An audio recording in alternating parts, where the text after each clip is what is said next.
मुनिवरं गुरुवरं प्रार्थनं पूजितं मुनिवरं गुरुवरं प्रार्थनं पूजितं चरणं वन्दनं मुनिवरं साधुनं चरणं वन्दनं मुनिवरं साधुनं कौन कहता है गुरुदेव आते नहीं कौन कहता है गुरुदेव आते नहीं दिल की गहराइयों से बुलाते नहीं दिल की गहराइयों से बुलाते नहीं मुनिवरं गुरुवरं प्रार्थनं पूजितं चरणं वन्दनं मुनिवरं साधुनं कौन कहता है वो साथ चलते नहीं कौन कहता है वो साथ चलते नहीं संगना चलते तो हम यूं संभलते नहीं संगना चलते तो हम यूं संभलते नहीं मुनिवरं गुरुवरं प्रार्थनं पूजितं चरणं वन्दनं मुनिवरं साधुनं कौन कहता है मंत्रों में शक्ति नहीं कौन कहता है मंत्रों में शक्ति नहीं पहले जैसी किसी में न भक्ति रही पहले जैसी किसी में न भक्ति रही मुनिवरं गुरुवरं प्रार्थनं पूजितं चरणं वन्दनं मुनिवरं साधुनं कौन कहता है भव पार करते नहीं कौन कहता है भव पार करते नहीं उंगली गुरुदेव की हम पकड़ते नहीं उंगली गुरुदेव की हम पकड़ते नहीं मुनिवरं गुरुवरं प्रार्थनं पूजितं चरणं वन्दनं मुनिवरं साधुनं चरणं वन्दनं मुनिवरं साधुनं सरसुजुवदेनं संजनिता करमे किमतिनं पद्मे सरोवरे मध्ये गजेन्द्रं पावापुरी महावीरजिनेन्द्रं देवादिदेव शासन नायक भगवान महावीर स्वामी की, चारी चक्रवर्ती आचार्य शांति सागर जी महाराज की, संत शिरोमणि आचार्य धर्म सागर जी महाराज की, वासल रत्नाकर आचार्य विमल सागर जी महाराज की, मर्यादा शिष्योत्तम आचार्य भरत सागर जी महाराज की, राष्ट्र संत आचार्य श्री 108 विद्यानंद जी महाराज की, आचार्य श्री 108 सुत सागर जी महाराज की, प्रज्ञा सममुनि श्री 108 अमित सागर जी महाराज की, 2.5 दीप में 3 कम 9 करोड़ मुनिराजों की, द्वादशांग जिनवाणी माता की, दर्श विशोधि दरे जो कोई ताको आवा गमने न होई बिने महाधारे जो प्राणी सब बनता की सखी बखानी सील सदा दृढ़ जो नर पाले सो औरन की आफत टाल ज्ञान अभ्यास करे मन माहि ताके मोह महातम नाय जो संवेग भाव विस्तारे स्वर्ग मुक्ति पद आप निहार दान देय मन हर सविषेक हे भव जस पव सुख देख जो तप तपे अपे कविलासा चूरे करम सिकर गुरुबास साधु समाधि सदा मन लावे त्यों जग भोगी भोग शिव जावे निस दिन बैया व्रत करैया सो निश्चय बव नीर तिरैया जो अरिहंत भक्ति मन आने, सो जन विषय कसाहि न जान। जो आचार्य भक्ति करे है, सो निर्मल आचार्य दरे। बहुसुत बंत भक्ति जो करे, सो नर संपूर्ण सुत धरे। प्रवचन भक्ति करे जो ज्ञाता, लहे ज्ञान परमानंद दाता। सट आवश्यक काल जो साध, सो ही रत्नात्रय आराध। धर्म प्रभाव करे जय ज्ञानी, तिन शिव मार्ग रीति पिचान। वात्सल्य अंग सदा जो ध्यावे, सो तीर्थंकर पदवी पावे।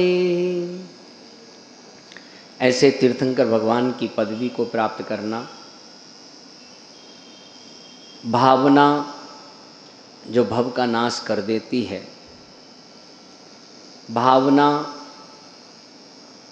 कब कहाँ कैसी भावना होना चाहिए। चाहे मंदिर हो, घर हो, दुकान हो, पर भावना हर किसी के प्रति अच्छी होना चाहिए। जब अच्छी भावना होती है तो अच्छा होता है। जब भावना अच्छी नहीं होती तो फिर कुछ भी अच्छा नहीं होता। इसीलिए कुछ भी करें पर भावना अच्छी रखें तो हमारे लिए अच्छा ही अच्छा होगा। हम दूसरों के लिए अच्छा सोचेंगे, दूसरों के साथ अच्छा करेंगे तो अपने साथ भी अच्छा होगा। यदि हम दूसरे के साथ अच्छा नहीं सोचेंगे तो अपने साथ भी अच्छा नहीं होगा, क्योंकि कर्म वैसे ही बनेंगे। कई बार अपन सोचते हैं हमने किसी के साथ बुरा किया नहीं, पर हमारे साथ क्यों बुरा हो रहा है। तो अभी नहीं किया लेकिन पूर्व में किया है, तो पूर्व का कर्म उदय में आ रहा है। लेकिन फिर भी कोई बुरा कर भी रहा है, पर अपने से उसके प्रति अच्छी भावना रखो। कर लेने दो, कब तक करेगा, कर ले। अपन अच्छा सोचेंगे तो वो कर्म भी टल जाएगा, क्योंकि कर्म है, कौन से कर्म कहाँ कब उदय में आ जाए। तो यदि हमने शांत परिणामों से सह लिया, अपने परिणामों को निर्मल रखा, तो वो कुछ कर भी रहा है दूसरा, तो उसके लिए भी अच्छा सोचो, क्योंकि वो हमारी कर्म निर्जरा में सहायक बन रहा है। वो कमठ का काम करे लेकिन पारसनाथ बनकर सह लो। कमठ ने किया उतना पारसनाथ ने सहा तो वो भगवान बन गए। जितना हम सहेंगे उतनी कर्मों की निर्जरा होगी। तो इसीलिए वो अपना क्या हो रहा है, तप हो रहा है, उसको तप समझकर सह लो। तप जिससे कर्मों की निर्जरा होती है। ता यानी त्याग और पा यानी पाप। जिसमें पाप का त्याग हो जाता है वही तो तप कहलाता है। कहाँ है कि जो तप तपे कपे अभिलाषा, चूरे कर्म शिखर गुरु भाष। कि तप करने से कर्मों की निर्जरा होती है, इसलिए सहने में कोई बाधा नहीं है। समझो, अपने आप को समझाकर कि मेरे कर्म का उदय आ रहा है और मैं यदि शांत रहकर सुन रहा हूँ, सह रहा हूँ, तो कोई बाधा नहीं, उतने उतने हमारे पूर्व के कर्म झड़ रहे हैं। और यदि लड़ेंगे भिड़ेंगे, परिणाम खराब करेंगे, तो क्या होगा, आगे और कर्म बन जाएंगे। इसलिए देखिए कि जिन जिन ने सहा, दूसरे का करने वाला, दूसरे का बुरा सोचने वाला, वो करता रहा, लेकिन जिसने उस बुरे कार्य को वो सहन कर लिया, वही भगवान बन गया। और संसार में यदि है तो सहना पड़ेगा ही, और एक ना एक मिलेगा ही, उपसर्ग करने वाला, बुरा करने वाला। लेकिन उस शत्रु से डरो मत। वह शत्रु सोच लो कि हमारे कर्म में जो है निर्जरा में सहायक बन रहा है।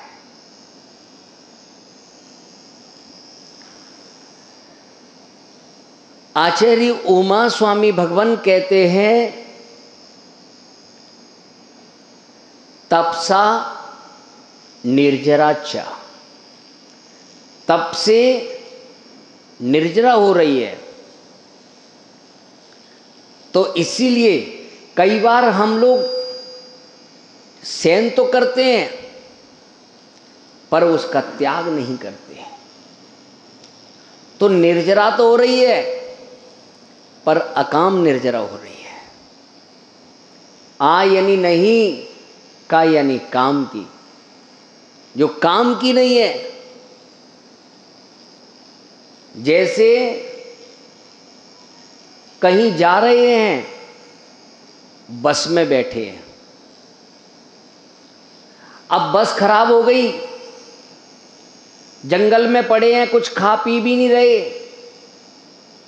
भूख को सहन कर रहे हैं, लेकिन त्याग नहीं है। गाड़ी में बैठे वैसे ही कह दिया, जब तक घर नहीं पहुंचेंगे तब तक त्याग। तो जब तक नहीं खा रहे हैं तब तक वो क्या है, सकाम निर्जरा हो रही है। और यदि त्याग नहीं किया तो निर्जरा तो होगी, पर वो क्या है, बिना इच्छा के निर्जरा हो रही है, तो वो अकाम निर्जरा हो रही है। इसलिए जब जब जो भी चीज का प्रयोग नहीं करना है, तब तक उसका त्याग कर दो। तो ये इच्छाओं का निरोध कर दिया और वही तप हो गया। तप की बहुत बड़ी महिमा है। जितने भी तीर्थंकर महापुरुष हुए हैं, जो भगवान बने हैं, बिना तप के कोई भगवान नहीं बना। सोना भी तब उसकी कीमत होती है जब वो तपता है अग्नि में। जब तक वो अग्नि में तपता नहीं है तब तक वो सोने की कीमत नहीं होती है। और जब वो सोना, जब 16 ताव लग जाते हैं तो वही सोना कीमती हो जाता है। मिट्टी जमीन पे होती है, उस मिट्टी को कोई सर माथे नहीं करता। और जब वो मिट्टी अपने आप को कुमार के प्रति समर्पित कर देती है, तो देखिए कि कुमार उसे क्या करता है, पैरों से रौंदता है। पहले मिट्टी की दशा पैरों से रौंदी जाती है, और जब वो पैरों से रौंदी जाती है और उसके बाद वही कुमार उसको हाथों से उठाता है, और हाथ से उठाकर उस पर चाक पे रखता है, और चाक पर रखकर उसे कोई आकार दे देता है, एक घड़े का आकार दे देता है, और वह घड़ा बनकर तैयार होता है। तो देखिए कि कितना तपा, और फिर उसको अग्नि में रखा जाता है, और अग्नि में जब वो रखकर तपकर जब तैयार होता है, पहले वो मिट्टी को पैरों से खोल रौंदा था, फिर हाथ से किया। अब इतना तप जाता है कि उसे हाथ पर भी नहीं सर पे उठाया जाता है। फिर घड़े को लात मारते क्या, कहाँ रखते हैं? सर पे रखते हैं। ये तप का प्रभाव है। वह घर में यदि भरकर रखा जाता है तो जमीन पर नहीं रखा जाता है, उसे स्टैंड पे रखा जाता है, क्योंकि अब वो स्टैंडर हो गया, अब उसका स्टैंडर बढ़ गया कि जिन जिन ने तप किया उनका स्टैंडर बढ़ गया। कि एक सामान्य व्यक्ति जब तप करता है तो उसका स्टैंडर बढ़ जाता है, वही सामान्य व्रती बन जाता है, व्रतों का पालन करता है, एक दिन क्षुल्लक बन जाता है, और स्टैंडर बढ़ा, और आगे बढ़ा तो मुनि बन गया, स्टैंडर बढ़ता गया, और तब करते करते इतना स्टैंडर थी अरिहंत भगवान बन गया। तो हम तप करेंगे तो हमारा स्टैंडर बढ़ेगा। तप आचार्यों ने तप कई जगह कहा है। आएंगे अभी 10 लक्षण पर्व, 10 लक्षणों में भी आएगा क्या, एक दिन तप का आता है ना। उत्तम तप धर्म है, तप को धर्म कहा है। 16 कारण भावना, उसमें भी अपन उसका वर्णन करते हुए आज शक्ति तस त्याग, तस शक्ति तप, शक्ति के अनुसार तप करना। ये नहीं है कि दूसरे सामने वाले ने किया तो हम भी कर लें, उसने उपास किया तो हम भी कर लें। अपनी शक्ति हो उतना तप करना। एक उपास की सामर्थ्य हो तो एक उपास करना, उपास की सामर्थ्य नहीं है तो जल ले लेना। जल से भी काम नहीं चले तो क्या करना, एकासन कर लेना। यदि एकासन की भी समर्थ नहीं है तो 2 टाइम खा लेना, लेकिन इतना भी मत खाना,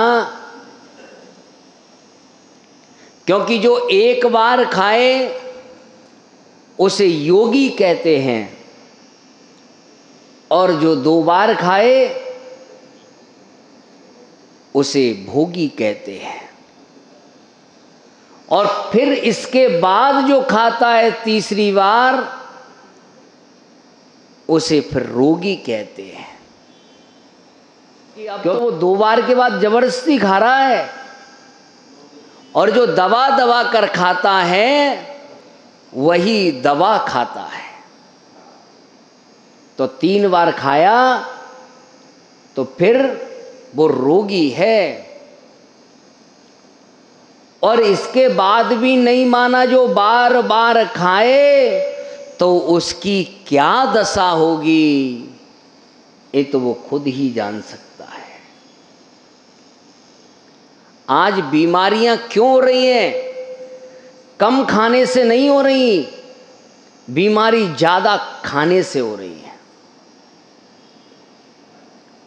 जितना ज्यादा खा रहे हैं उतनी उतनी बीमारियां हो रही हैं। अरे उपवास करने से बीमारी दूर होती है, बीमारी नहीं होती है। उपवास करने से कमजोरी नहीं आती, उपवास करने से शक्ति बढ़ती है। उपवास करने से कैंसर जैसे रोग ठीक हो जाते हैं।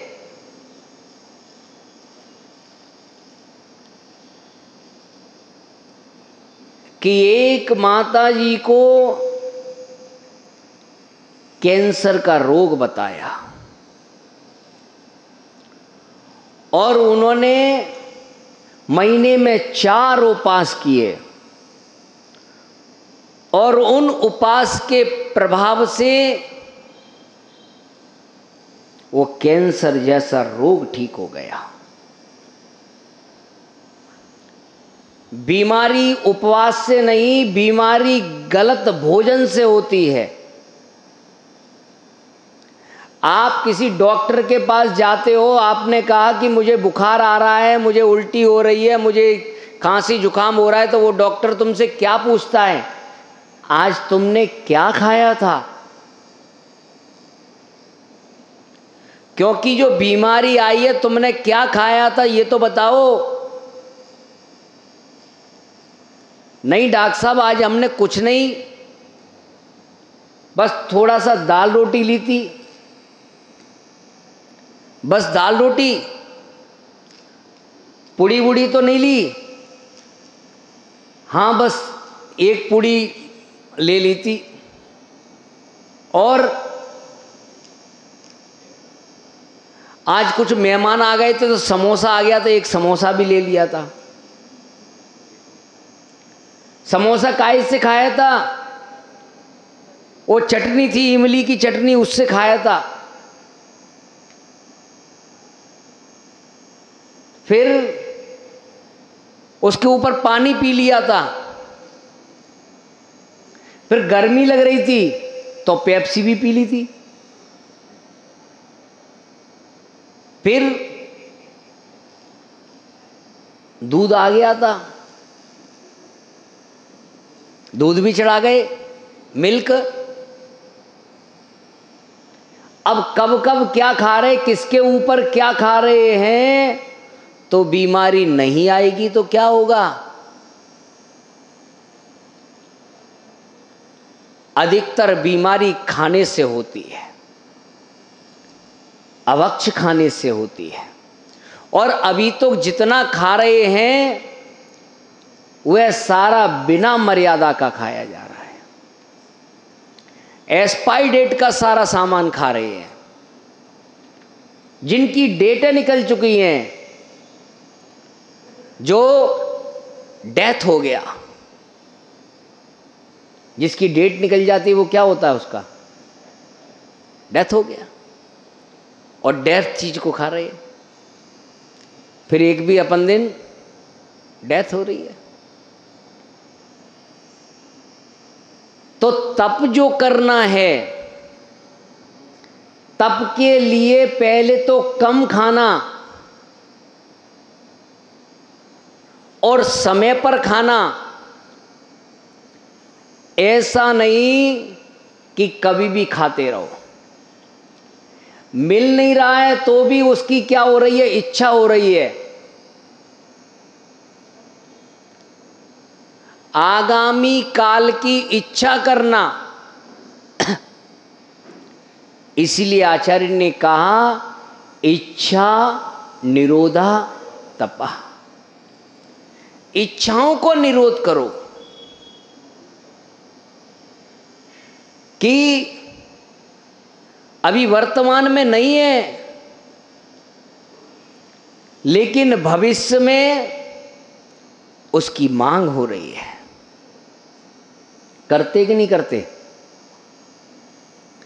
मैं अभी आधे घंटे में घर पहुंच रहा हूं और जो है ये बना लेना। आगामी काल की इच्छा है कि बना के तैयार रखना, ये मंगा लेना, वो मंगा लेना। और इच्छाओं का गड्ढा कभी भरता नहीं है। पहले से सारा सब कुछ कर दिया, फिर भी वहां जाकर देखे कि ये तो बनाया ही नहीं, ये तो रह ही गया, वो भी बनाओ। इच्छाओं की कभी पूर्ति नहीं होती है, मन नहीं मानता है। इसीलिए कहा मन को मारो नहीं, मन को मोड़ो। अरे ऐसे एक सामान्य व्यक्ति भी यदि मानो जाए, महाराणा प्रताप जंगलों में रह के घास की रोटी खावे,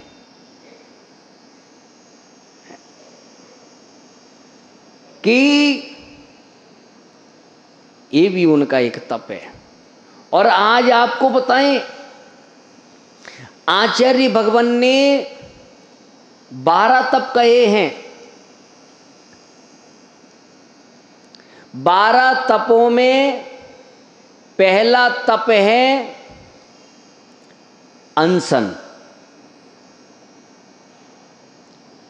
जो आजकल करते हैं लोग वाग अनशन, जंतर मंतर पर। अनशन का मतलब होता है कि कुछ भी नहीं लेना, पानी भी नहीं लेना,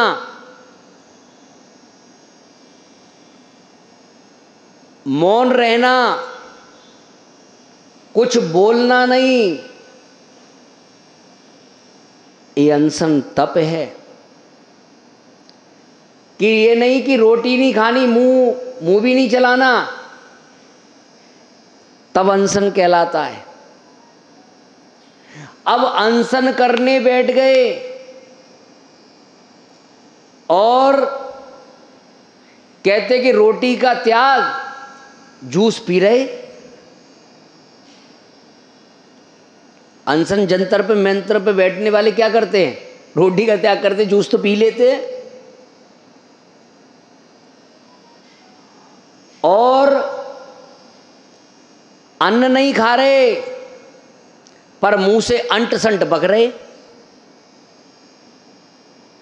तो अनशन नहीं कहलाता। अनशन दिगंबर साधु करता है, कुछ खाता नहीं, चारों प्रकार के आहार पानी का त्याग करता है और मुंह से भी मौन रहकर अपनी साधना करता है। आज उपवास है तो महाराज का मौन है, अंट संट नहीं बोलते, ऐसा अनशन त्याग करते हैं। वैसे अब देखिए, बॉर्डर पे रहने वाले सिपाही अनशन त्याग करते हैं। लड़ाइयां चल रही हैं तो उन्हें वहां खाने थोड़ू बैठते हैं, लगे हैं, पूरा दिन निकल जाता है। वह उनका अनशन चल रहा है, लेकिन वह अनशन दिगंबर साधु एक करता है तो वो नियम रूप होता है, वहाँ उनको जो है अनशन वो नियम नहीं है, सारे दिन भूखे रह रहे हैं।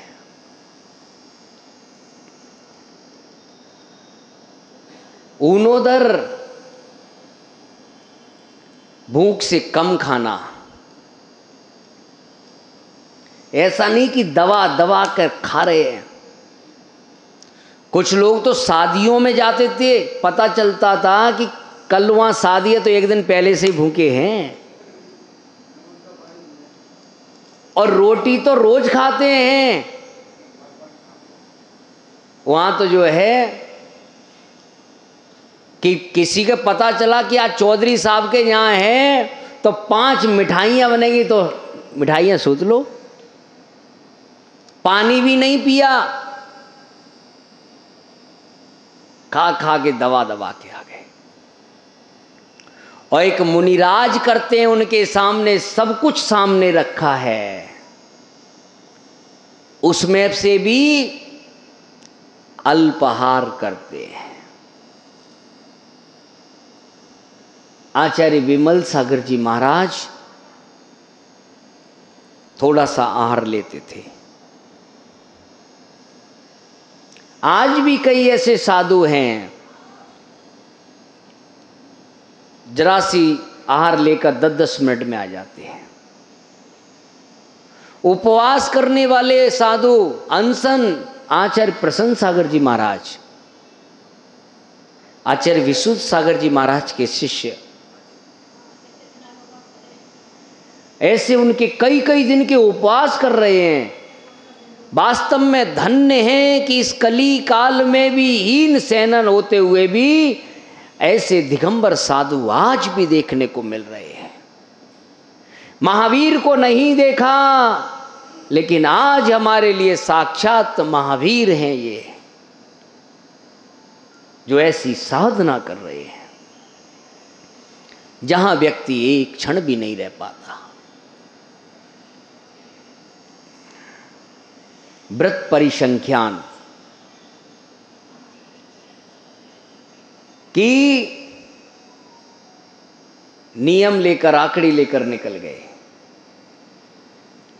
अभी भी कुछ एक दिन पहले खबर आई थी, दो दिन पहले किसी ने बताया कि महाराज का उपवास हो गया, विधि नहीं मिली।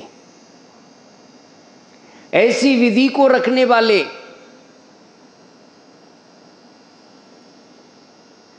कि विधि नहीं मिलने पर सब कुछ साधन सुविधाएं हैं, लेकिन फिर भी आहार नहीं। ऐसे ही बॉर्डर पे लगे हुए सिपाहियों को जैसे मुनिराज करते हैं कि आज तो भोजन उस गली में जाकर करेंगे, आज उसके यहां करेंगे, ऐसी ऐसी आंकड़ी ले लेते हैं। आज ये चीज मिलेगी तो खाएंगे। ऐसी बॉर्डर पे खड़े उन सिपाहियों को आज भोजन तुमको वहां मिलेगा, आज वहां कैंप में मिलेगा, एक जगह का कभी ठिकाना नहीं रहता। ये उनके तप हैं, पर त्याग रूप जो है नियम रूप नहीं है। ये देश उस सैनिकों के कारण बचा हुआ है और समाज संतों के कारण बचा है। संत और सैनिक न हो तो न देश होगा और ना ही समाज होगा।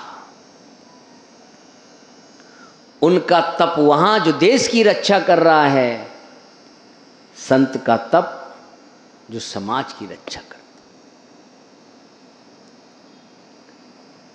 रस परित्याग, आज नमक नहीं लेंगे, बूरा नहीं लेंगे, कभी किसी का त्याग, कभी तेल का त्याग। और कुछ संत आज भी ऐसे हैं जो 6 प्रकार के रसों का त्याग करके रखते हैं। दूध, दही, घी, तेल, मीठा, नमक, सबका उनका त्याग होता है।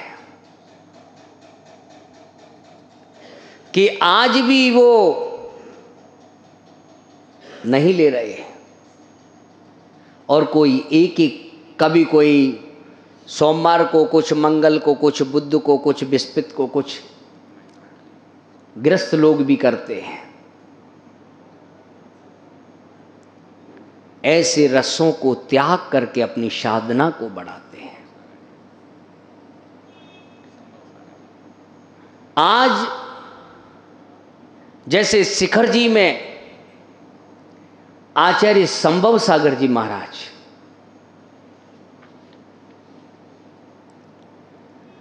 आचार्य विद्यासागर जी महाराज का भी कुछ रसों का त्याग है।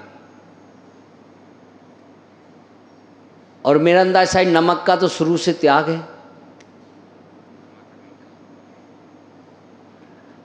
आचार्य सन्मति सागर जी महाराज थे, बहुत ऐसे साधु थे, जब दीक्षाएं पहले होती थी तो पहले नमक का त्याग शुरू में ही करा देते।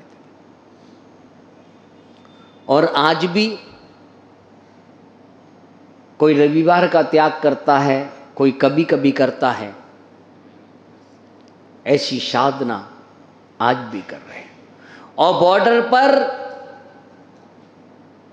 उनको कभी बराबर प्रॉपर नहीं मिलता, कभी मीठा मिल गया, कभी बिना घी के मिल गया, कभी रूखा मिल गया, वहां भी उनका चल रहा है। जैसे साधु जब यहां तप करता है तो वह अपने कर्मों की नर्जरा करता है, अपने कर्म शत्रुओं का नाश करता है।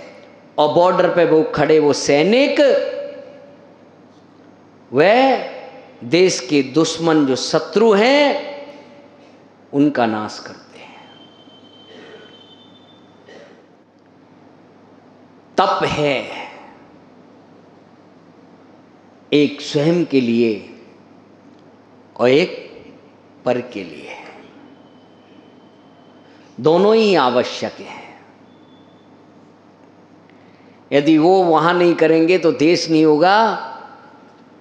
तो फिर यहां भी कि यहां हम बड़े आराम से रहते हैं, कभी कभी उनको भी याद कर लिया करो कि वो सैनिक देश की रक्षा कैसे कर रहे हैं। क्योंकि देश है तो धर्म है, देश है तो इस धर्मात्मा है, इस धरा पर संत हैं। विविक्त सय्यासन, प्रमाद रहित होकर एकांत में मुनिराज साधना करते हैं, सोते उठते बैठते हैं। ऐसे ही वो सैनिक एकांत में हैं, कहाँ कोने कोने पे, फिर भी जो है एकाग्र होकर रहते हैं। काय क्लेश तप किसने किया? बाहुबली स्वामी ने। खड़े हो गए, सर्दी गर्मी बरसात सब सहन करना। आज भी ऐसे कई साधु हैं जो एक एक दो दो दिन खड़े हो जाते हैं।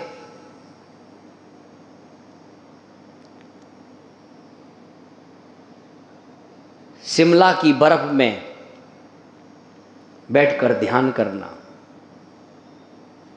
एक महाराज सर्दी इतनी, गर्मी, सर्दी इतनी, कोहरा हो रहा, और जात के ऊपर छत पे खड़े हो गए।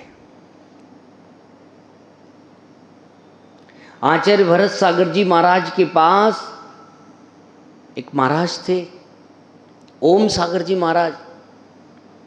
आहार करके आने के बाद ऊपर छत पे गर्मी में, धूप में, ऐसी जमीन होती थी राजस्थान की, वैसे ही गर्मी, ऐसा लगता था कि तवे पे पैर रख दिए, खड़े हो जाते थे, घंटों खड़े रहते थे। अपन सोचो, विचार भी नहीं कर सकते कि घर से निकलते हैं तो बिना गाड़ियों के नहीं निकलते हैं, घर से जब निकलते हैं तो बिना चप्पल पहनकर नहीं निकलते। अभी एक दिन की बात है, यहीं पर चौके में गए, चौके से वापस आए तो एक बच्चा भी था, आहार दिया, आहार के बाद जो है चल दिया महाराज के साथ। अब घर से उतरा, गली में तो वो थी, और जैसे ही रोड पे आए तो वो तो उछलने लगा। यानी उसे यहां तक आने तक उसका चेहरा लाल पड़ गया। अब सोचिए, आज बच्चों को यदि हमने नहीं तपाया तो कल वो मुनि कैसे बनेंगे। आज भी ऐसे तप करने वाले संत इस धरा पर हैं। बॉर्डर पे वहां सर्दी गर्मी जाने, यहां तो अपन एसी पूले को पंखों में बैठे हैं, जरा भी सहन नहीं होता है। सोचो, उनको याद कर लो भाई। महाराज को तो तुम ये कहोगे कि ये तो महाराज हैं, महाराज को तो करना ही है, महाराज का तो काम ही तप है, तो महाराज तो सहन करेंगे ही। लेकिन उनको तो देखो जो हमारी रक्षा के लिए खड़े हैं। ऐसे बहिरंग ये तप हैं। 12 6 तप और 6 अंतरंग। प्रायश्चित, गलती हो जाना, व्रतों में कोई दोष लग जाना, अभी भगवान नहीं बने, दोष, कोई अत्याचार, पाप हो जाना, कितना भी बड़ा पाप हो, लेकिन गुरु को बता देना। दुनिया में किसी को बताओ नहीं बताओ, पर गुरु को जरूर बता दो। और गुरु के द्वारा जो दंड दिया गया है, अपने आप से चाहे छोटा सा पाप हो, और उसके लिए कितने भी बड़े बड़े जाप कर लेना, अनुष्ठान कर लेना, वह पाप धुलेगा नहीं। कितना भी बड़ा पाप हो, लेकिन गुरु के द्वारा जो प्रायश्चित दिया गया है, उस प्रायश्चित का जो है, क्योंकि गुरु के सामने कह रहा है, गुरु से कह रहा है, उसे पश्चाताप है कि वह सुधरना चाहता है। और गुरु, क्योंकि जब जब भी सुधार होगा तो मार्गदर्शन गुरु से मिलेगा। जैन धर्म वो धर्म है जो किसी को दंडित नहीं करता, कभी किसी को दंड नहीं देता, कभी किसी को बुरा नहीं कहता, कभी किसी को धुतकारता नहीं है। जैन धर्म एक ऐसा धर्म है जहां किसी को सजा नहीं देता है, गुनहगार खुद आकर सजा मांगता है। यदि पुलिस कोई भी वो है तो पुलिस सजा देगी, कोर्ट केस होगा, वो होगा, लेकिन यहां गुरु के सामने कि मेरे द्वारा ये अपराध हुआ है और मैं इस अपराध से मुक्त होना चाहता हूं, मुझे इसकी सजा दो। सजा दी नहीं जाती, ली जाती है। मेरे अपराधों को क्षमा हो। तो गुरु के पास जाकर प्रायश्चित करना। गलती हो गई पर गलती का एहसास करना। कब कौन सा कर्म उदय में आ जाए, ना चाहते हुए भी, क्योंकि जब कुछ होनहार होनी होती है तो बुद्धि भी काम नहीं करती है। लेकिन गलती हुई है तो उसे धुतकारो नहीं, उसी मार्ग पर लगाओ। कैसा भी धर्मात्मा व्यक्ति हो, साधर्मी भाई की हेल्प करना, वह धर्म से च्युत ना हो जाए। क्योंकि जब जब भी धर्म से च्युत हुआ है तो नए नए धर्म, नए नए पंथ आदि पैदा हो गए। तो ऐसा प्रायश्चित अपने दोषों को आदि कहना विनय है। कुछ बहुत बड़े बड़े तप कर पाए नहीं कर पाए, लेकिन अपने से बड़ों की विनय होना चाहिए। झुकने में पीड़ा नहीं है, झुकने से पीड़ा दूर होगी। और गुरु की जितनी विनय, उतना अपने जीवन में सुख, शांति, समृद्धि, ज्ञान आदि सब कुछ बढ़ता जाएगा। मांगने की जरूरत नहीं पड़ती। विनय गुण है तो गुरु भुला कर देगा, और विनय नहीं है तो कितना भी मांग लेना, मिलने वाला नहीं है। एक को बुलाकर दिया जाता है और एक को मांगने पर भी नहीं मिलता है। योग्यता होना चाहिए। योग्यता है तो गुरु अपने आप देगा। योग्यता है तो पिता अपने आप देगा। योग्यता नहीं, घर की जिम्मेदारी किसको दी जाती है? योग्य होना चाहिए। नहीं तो मूर्खों को संभला दो तो क्या नाम सारा कर देगा बराबर है। हर किसी को निर्णय लेने का, हर किसी को घर चलाने का है, योग्यता के अनुसार दिया जाता है। और योग्यता अपने आप दिखती है कि योग्य है या नहीं है। नहीं तो किसी को संभला दो, कर देगा बराबर। कितने घर ऐसे ही हो जाते हैं।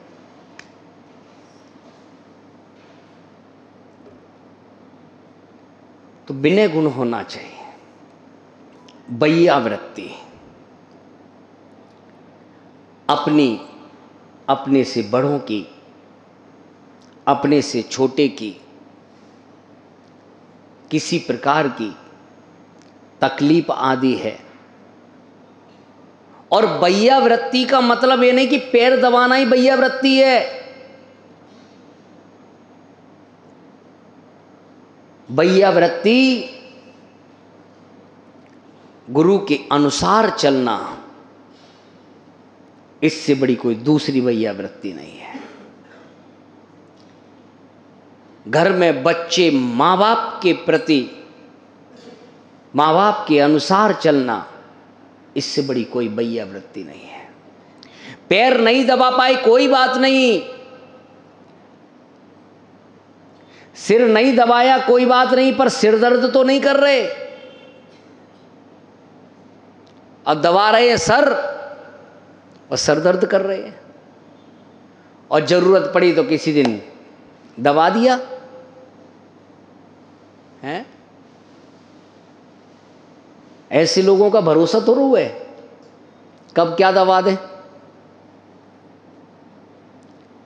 बड़ों के अनुकूल चलना, यही सबसे बड़ी वैयावृत्ति है। कि जरूरी नहीं कि जो पैर दाब रहा है, जो उनकी सेवा पैर दाब के कर रहा है, वही वैयावृत्ति है। सबसे बड़ी वैयावृत्ति उनके अनुकूल चलना।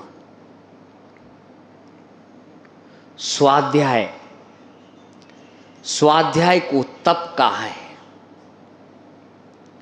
अपने जीवन में बहुत ज़्यादा नहीं, जैन धर्म का मर्म जानने के लिए हमें जानकारी भगवान के, ऐसे महापुरुषों के, अपने धर्म के बारे में जानकारी के लिए इतना स्वाध्याय जरूर होना चाहिए। व्युत्सर्ग जो त्याग आदि है, कल जैसे बताया था, त्याग करने पर शांति मिलती है।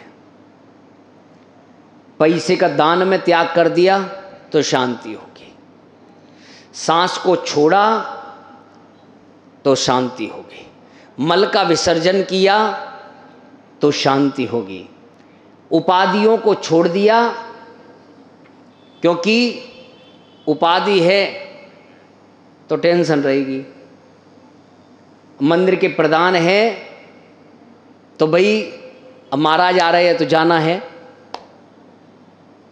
एक उपाधि हमें दिमाग में कितने कार्यों पर, हमारे कितने कार्य, अब पूजा करनी है, अब प्रधान है तो भाई पूजा छोड़नी पड़ेगी। नमोस्तु महाराज, आज वहाँ जाना है, क्यों? वहाँ कार्यक्रम है। अब उपाधि है तो भाई जाना है, सामान्य होते तो नहीं जाना। तो ये उपाधि जिम्मेदारियां बढ़ा देती है। तो उपाधि यदि लेनी है, पद यदि कोई लेना है, तो पंचों का पद नहीं, परमेष्टि का पद लीजिए। बनो तो प्रधान नहीं, परमात्मा बनो, ऐसा पद हो, ऐसी भावना हो। और ध्यान, ध्यान जो करो सो ध्यान से करो। बिना ध्यान के कुछ होता नहीं, लेकिन एक समय में एक ही उपयोग होगा। इन्हीं के मंदिर में बैठे हैं, वो अम्मा माला भी फेर रही है, अभिषेक भी देख रही है, कौन आ रहा है, और सुबह सुबह वो माला फेर रही, कर रही, धड़ाधड़ ऐसे चल रही है। मैंने कहा ऐसा कौन सा नया मंत्र आया जो सटासट चल रहा है? एक बार में 4 मोती जा रहे हैं भाई ठीक है, एक बार में एक तो ठीक है चलो नमो अरियंताणम, नमो सिद्धार्थ, नमो आर्यारम, एक बार में एक, लेकिन एक बार में 4 जा रहे हैं। ऐसा कौन सा नमोकार मंत्र आ गया जो एक बार में 4 खींच रहा है? तो धीरे करो, थोड़ा करो, ध्यान से करो तो हर कार्य को, क्योंकि ध्यान जो है, हमें ध्यान किसे कहते हैं? जो सही स्थान पर पहुंचा दे उसे ध्यान कहते हैं। जो हमारा ध्यान रखता है, जो ध्यान करता है तो ध्यान उसका ध्यान रखता है, और जिस ध्यान जिसका रखा जाता है वो उसका जीवन धन्य हो जाता है। तो ऐसे हमें 12 तप आदि को करते हुए अपनी आत्मा को निर्मल करें, अपने परिणामों को तप करते हुए, अपने आत्मा को तपाते हुए अपने को भी स्वर्ण के समान बनाएं। ओम नमः सिद्धिभ्याम।